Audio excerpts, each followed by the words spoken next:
All right, well, hello everyone. Thanks so much. Pleasure to speak with you all today. I've got a new way of doing presentations, and I'm calling it Digital Dim Sum. And I sometimes wonder with that article, that Google article that came out maybe 18 months ago, is Google making us stupid? I'm starting to see that presentations that are really short and really quick might be of benefit. So, what is on the menu? Well, I'm going to do a quick thing here called Show Me the Money. I started it last year. I'll tell you more about it in a moment. Technology toys, a look back. Digital data smackdown.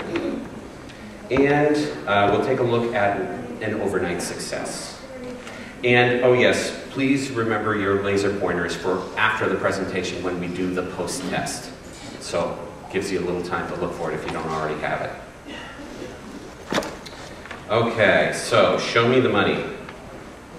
So, last year, I don't know, for those of you who were here, I asked a question of the audience, and as I'll ask you right now, and if you could show me by just raising your hand, how many people here are currently working on an iOS app? So, would you say that's a little less than half the room? Anyone? Yeah? Maybe the half? Okay.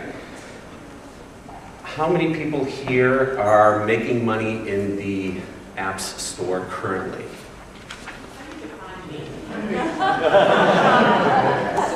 You don't have to make money hand over fist. I mean, if you make 99 cents, you're making money. Well, wait, that's 70 cents, right? If you're making 70 cents, you're making money. How many people, if you could show your hands again? 1, 2, 3, 4, 5, 6, 7, 8, 9, 10, 11, 12. Okay. Of you 12 that raised your hand, how many of you have recouped your development costs? Just think of one app, maybe your most popular. Good. 1, 2, 3, 4. 4 hands, 5 hands. Oh, 6 with Jack. Okay. I hope you all make lots of money. So the reason I asked this is because I asked the same question last year, and I don't know if you remember. I asked how many people last year were working on apps, and about half the room said they were. And of them, 5 people were making money. And of that, 2 people had recouped their investment on development, and I believe those 2 were from Duck Moose. So in a simple way, it looks like there is some growth, and that's the end of the first course. And we move on. Okay? Technology toys. Technology toys, look back. In preparing for the 10th anniversary of Duster Magic, I haven't been to all 10, but I have been to the last 9. And it's interesting, as I was going through presentations from years past, to see what toys were all the rage in terms of hype and which ones succeeded and which ones didn't. And so I put together a quick little slideshow of some of those toys. And I'd love it if you would, once you see it, if you know it, to yell out the name of the maker and the name of the toy. If you worked on the toy, don't yell out anything, okay? So it's kind of a mix. Some of them you'll know, some of them you might not. Okay, yeah, don't yell out the name. Okay, this here? It's the fly. Ice fry. Fly from Leapfrog? Oh, it says right there. Okay. From Nintendo. Donkey Kong at Nintendo. Butterscotch Hasbro. Yeah, Butterscotch Hasbro. Is Zizzle.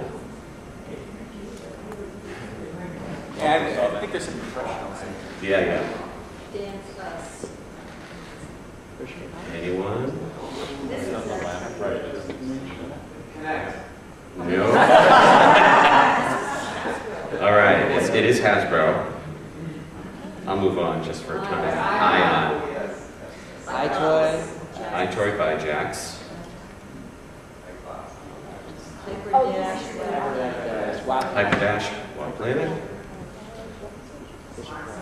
Smart Cycle, Fisher Price. Somebody said it back there. Microsoft acclimates. Yeah.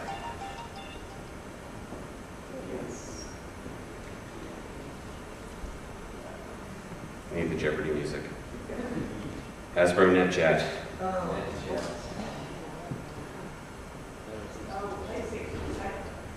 Sony iToy.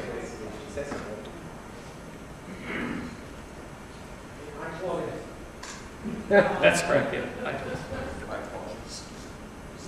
Anyone? This was just, it had such a brief announcement. Jack's Sesame Street Plug and Play TV.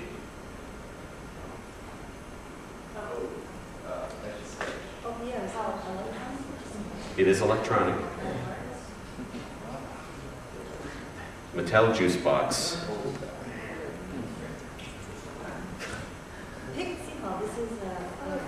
Oh yeah. It is part of Pixie Hollow. Well, technically it is Technosource clickables, correct. I put Disney, but technically it is Technosource. Two tunes. Leapster, Leapfrog. Dexter, Fisher Price.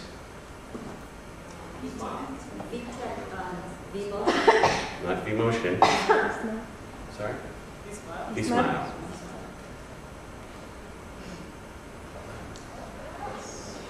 That's a mouse.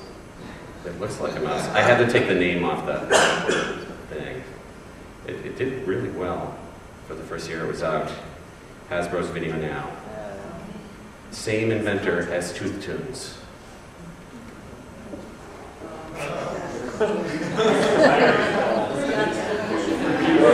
Big creepy Dora, yeah. Fisher Price. I mean, whenever I have the chance to use this photo, I'd love to. It wasn't out that long, if anybody's here from Fisher Price. And that's the end of this meal. Moving right along. Okay, Digital Data Smackdown. I need some help. What I often do, some of you who know me and some of you don't, I have one foot in the classroom and one in consumer. My company develops products for both sides of the fence in a way, and all of them are learning in one way or another. But it's interesting, we follow trends in ways that most educators don't, and maybe the way most consumer folks don't. So I thought I would share with you at least 15 trends in 90 seconds or less. But I need someone, can you help me out with the timing? Yep. And when it gets to about 10 seconds before 90 seconds, just yell it out. Is that the same as 80 seconds? Yes, at 80 seconds. Yes. Okay, so you tell me when to start, and I'll start going through the data. Oh, did you go? 5, 4, 3, 2, 1, go! Okay, kids 8 to 18 cram about 11 hours of media consumption in 7.5 hours a day. 35% of all 10 to 11-year-olds have a mobile phone. The average age of a child who gets a mobile phone is less than 9.7 years old. Of 62% of teens that are allowed to have cell phones in the school, they can't use them in classes. 97% of teens play video games. 50% of them played a game yesterday. In 2009, let me see, where are we? The iOS stole about 19% revenue from the portable gaming industry. In the first half of this year, gaming apps were responsible for about $2.6 to $2.9 billion in the US. That's just 6 months. Let's see, 46% of all kids 3 to 11 will be using a virtual next year, where 21% of teens will be doing the same thing next year. There are currently 300 virtual worlds. I follow about 120 of them for kids under 12. This time next year, there should be about 8 tablets available on the market. And, ooh, gosh, there are 3,400 iPads available and 12 million downloads to date. There are 300,000 iPhone, iTouch apps and over 5 billion downloads from the store. Okay, whoops, oh, look at that. Everything's helping me. Alrighty, I'll just skip through some things here. Preschool apps popular, the Cooney report that came out last year, but look at that wide open space in middle school. 73% of teens use social networks. For every hardcover book that's sold, 2 ebooks are sold.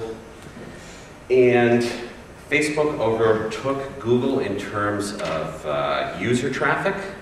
And what is interesting is Google is now could be considered a search engine, while Facebook could be considered a recommendation engine. Sorry, that took longer than 90 seconds.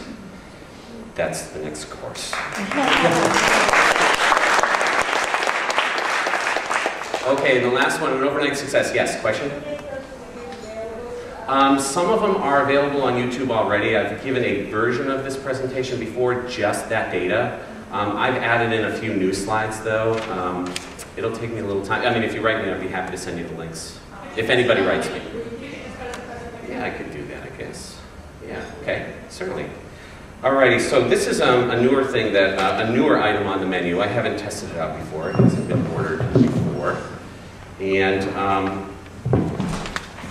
the idea of an overnight success in the software world, I think, is kind of crazy. Once the media picks up a great story of a company that got acquired, and it's an overnight success. And I thought it might be helpful to demystify some of the stories that are going on. And before the conference, I wrote to a number of inventors of really cool products for kids. Heard back from some of them. Some of the folks I heard from I had interviewed before, some I hadn't. And so I'm just going to share with you 4 for now, and maybe others at another time. But anyway, I thought I'd start off with Jim Margraf, just because he was here, and he was very gracious with his time a few weeks ago and gave me an interview. And I think Jim is amazing in the way he thinks and the products he's been involved in. And in January of 2008, he launched the Pulse Smart Pen. But what most people don't know is Pulse Smart Pen got its kind of beginnings from an article out of Wired magazine in 2001. And Jim started brainstorming and sketching and designing and talking with engineers and product developers. And at the time when things were starting to gel for him, he was working at Leapfrog and released Fly. And sometime after he left Leapfrog, he joined Anoto and then started a company called LiveScribe and released the Pulse Smart Pen. But what's interesting is while it launched in 2008, he got the idea in April of 2001. And Leapfrog Fly launched in 2005. And what's interesting, when you talk to Jim, you look at that between 2001 and 2008, that's 7 years, and Jim says, I'm not done. It's not the vision that I want it to be. And what's amazing, and I don't know if Jim really said it yesterday, was that he didn't set out to create a pen technology. He set out to change the way people think, which I think is brilliant. But anyway, still work in progress, according to Jim. So moving on to the next inventor, I know Lane was here as well. And Lane is another person that's often talked about as an overnight success. He launched Club Penguin with 2 other co-founders in 2005 and sold to Disney on August 1st, 2007, almost 2 years later. But it wasn't 2 years in the works.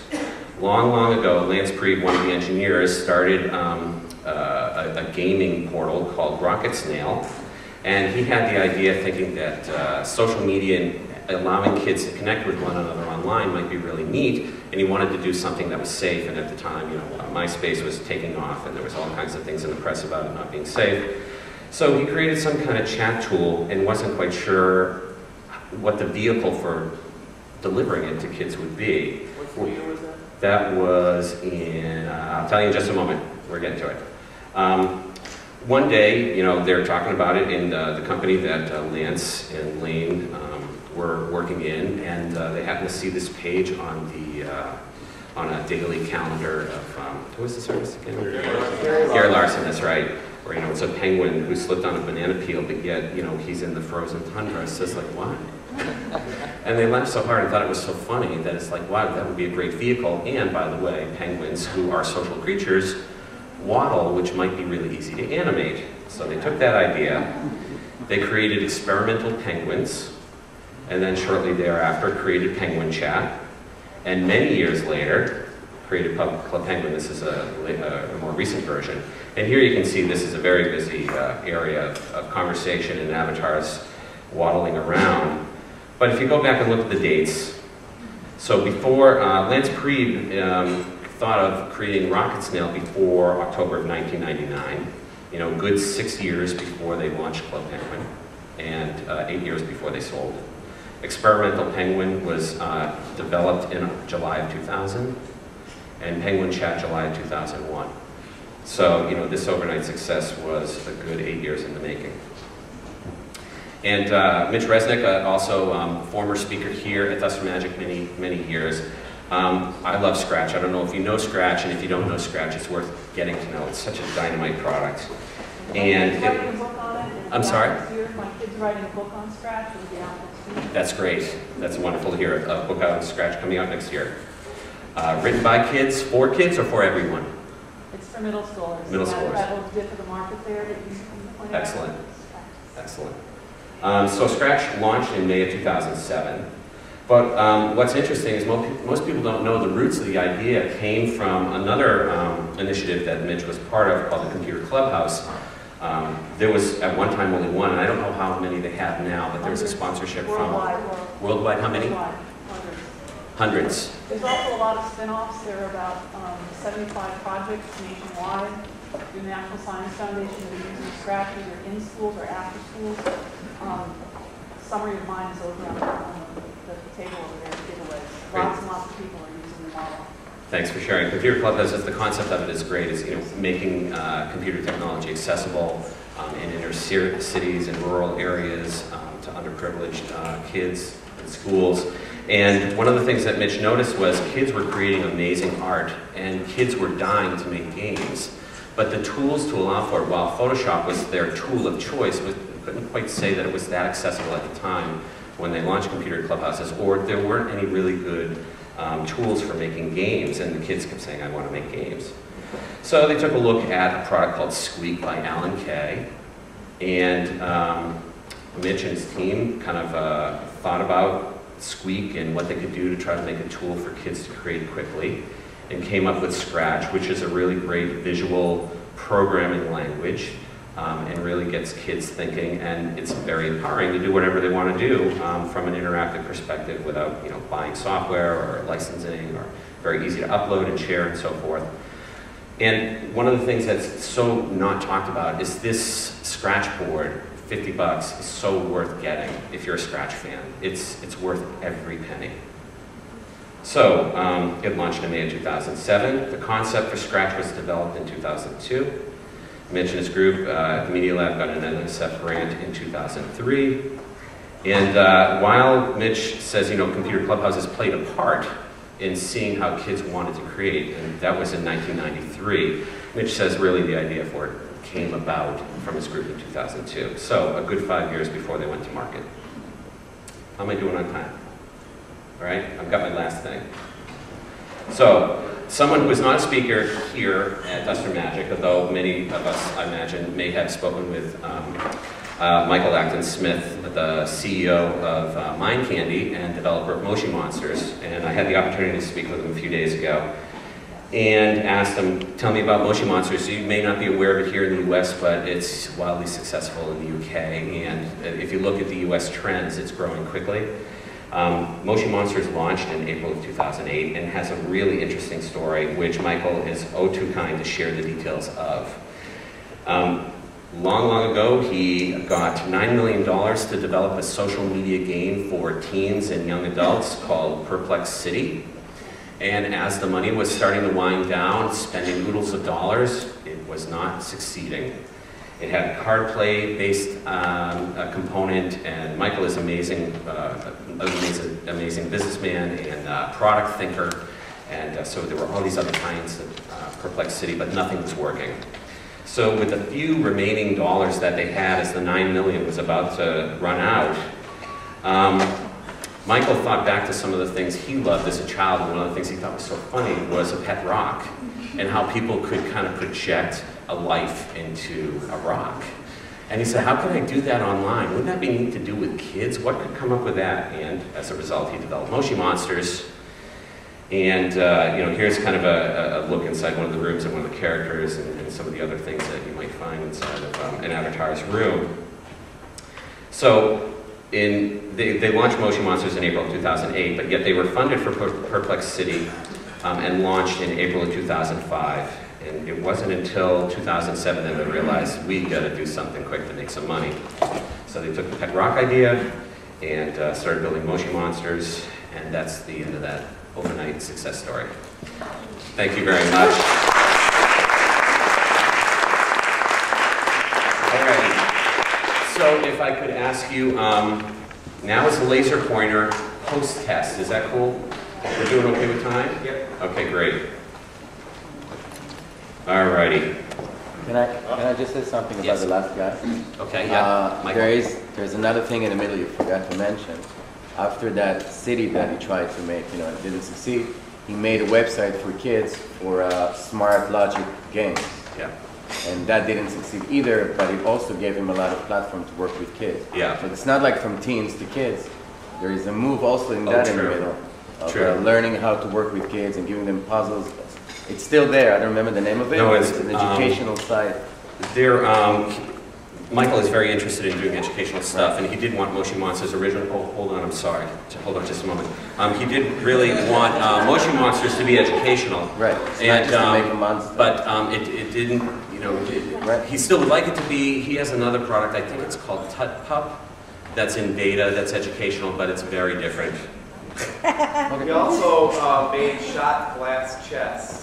He did that? Yeah, he had another company called Firebox that he sold And he made a lot. before Perplex He City. made a lot of money from shot glass. Anyway, he's got great stories to tell. But anyway, we need to move on.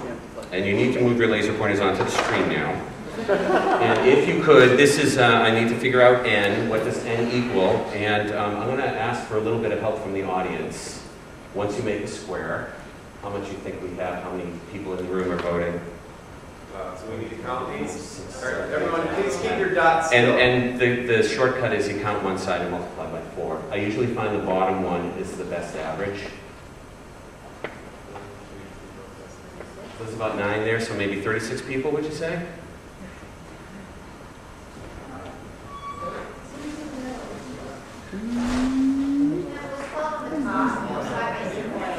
You'd say 40? Probably say 38. Why don't we say 38? Because I often find that people leave over the course of the conference, and we had 40, counting the dots on the video last night for the pretest. But 12 on a side makes 50. I mean 48. 48. Let's, okay, I think 38 would be good to go with. I mean, this is very scientific, and the scientific part is the lasers. And that's it, okay? So, if I could ask you to answer this question, it's critical to give thorough and detailed instruction within any digital media project designed for children. So, I'm going to say maybe a good 24. And those folks that are outside the circle, are you voting no? I'm only counting what's inside the circle.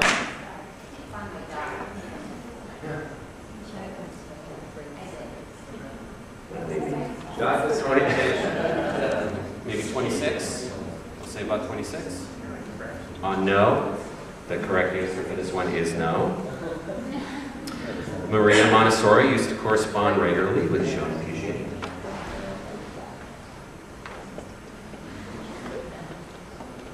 All right. As somebody who thinks it's yes, I'm going to say that looks like maybe a little less, maybe about 24. No? Okay, moving on. The correct answer is no. But she was a baby, a little tiny baby. Piaget was a baby at the time when Montessori was developing her theories. So, question number 3, the best toys control play. Oh yeah, I think that's an well, there's a couple of yeses. I'm going to say that looks like about 32.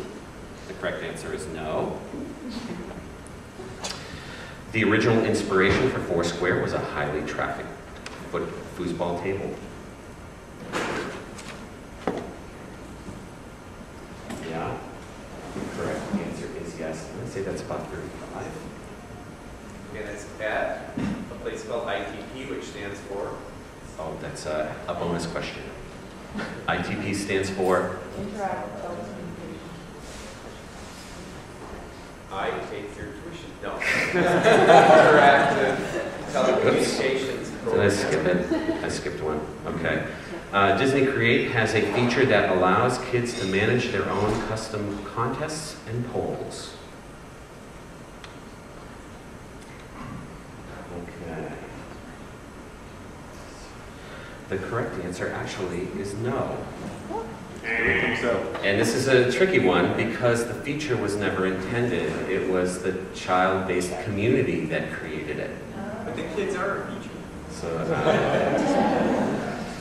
okay, next question. A tease-made device is used to make tea. Okay. Maybe 28. But everybody, the correct answer is yes, but everybody had voted no on the earlier pretest. A lot of people did. We learned something there, by Mhm. God. Got something from this. Large groups are more likely than individuals to create lasting transmedia worlds.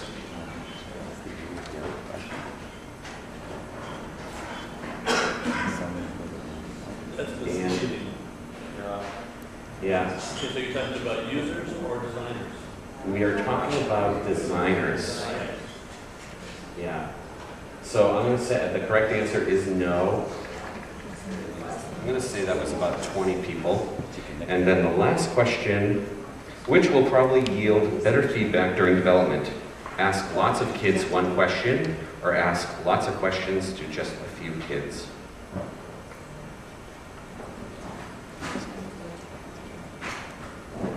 Okay, oh, that's good. It is the red circle. That looked like about 28.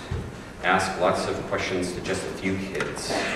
All right, now for the science. Okay, let me just add it in. Let's see, where is, I have to open up my XML file and do a little magic here. So, 38.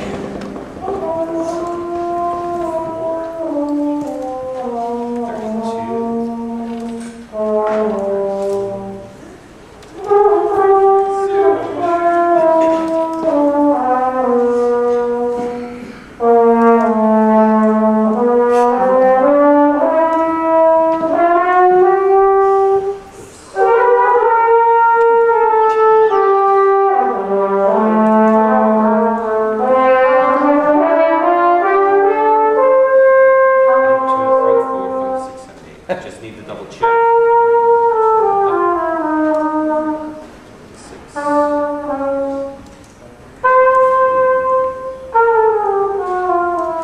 Just play it from out of scale.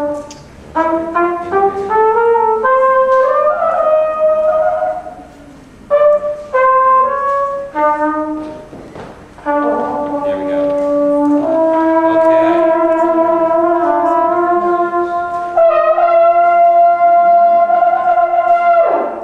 And now, for our next hit and final number, and we'll open up the octograph. So, this is a graph of the 8 questions that we asked, and we will compare the pre-data and the post-data. The center of this graph represents a score of 0. The outside of the graph represents a score of 100. So, audio.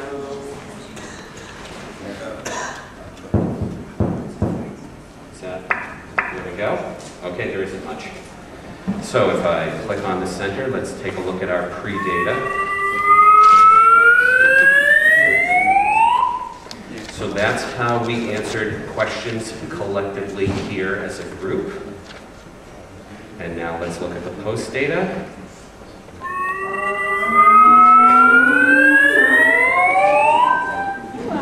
Look at that growth. Woo!